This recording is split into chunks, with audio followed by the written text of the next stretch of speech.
పులిహోర ఎంత simple recipe అయినా మనం చేసే చిన్న చిన్న మిస్టేక్స్ వల్లే అసలు టేస్ట్ మిస్ అయిపోతుంది. ముఖ్యంగా అన్నం పొడి పొడిగా ఉండాలి.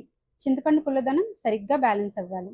చివర్లో వచ్చే ఆవాల ఫ్లేవర్ మాత్రం పర్ఫెక్ట్గా ఉండాలి. ఇలా కొన్ని చిన్న ట్రిక్స్ పాటిస్తే ఇంట్లోనే చాలా రుచిగా చింతపండు పులిహోర చేసుకోవచ్చు. Hi everyone, welcome back to మన ఆంధ్ర రుచులు.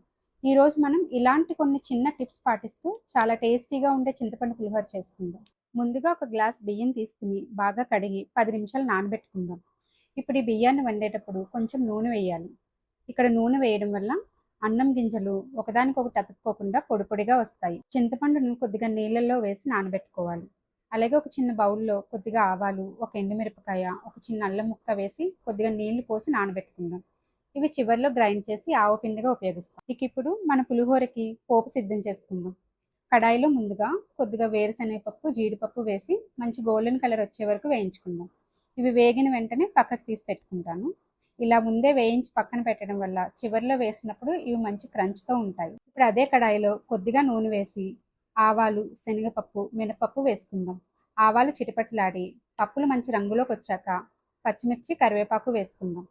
ఇప్పుడు 2 ఎండుమిరపకాయలు కూడా వేసి ఒకసారి వేయించుకుందాం. ఇప్పుడు మనం నానబెట్టుకున్న చింతపండుని బాగా పిండి రసం తీసుకుని ఈ పోపులో వేసుకుందాం.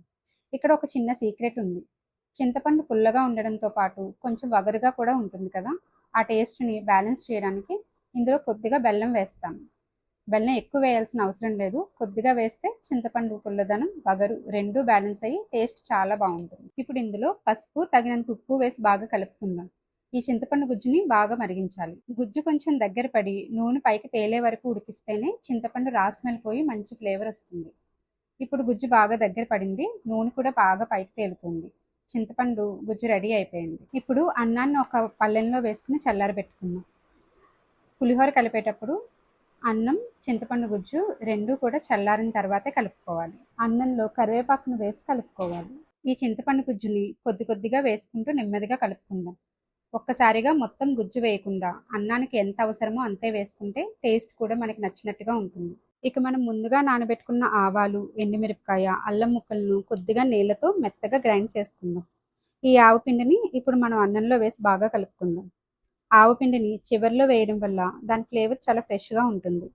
ఇదే మన పులిహోరకు ఒక ప్రత్యేకమైన టేస్ట్ ఇస్తుంది. చివరిగా మనం వేయించి పెట్టుకున్న వేరుశనగపప్పు, జీడిపప్పు వేసి మరోసారి నెమ్మదిగా కలుపుకుందాం.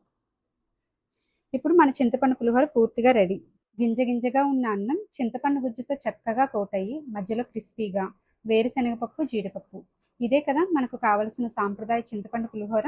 పండుగైనా, దేవుడి ప్రసాదమైన, ఇంట్లో ఏదైనా స్పెషల్ డే అయినా ఒక ప్లేట్ పులిహోర ఉంటే చాలు, ఆ ఇంటి వాసనే మారిపోతుంది కదా.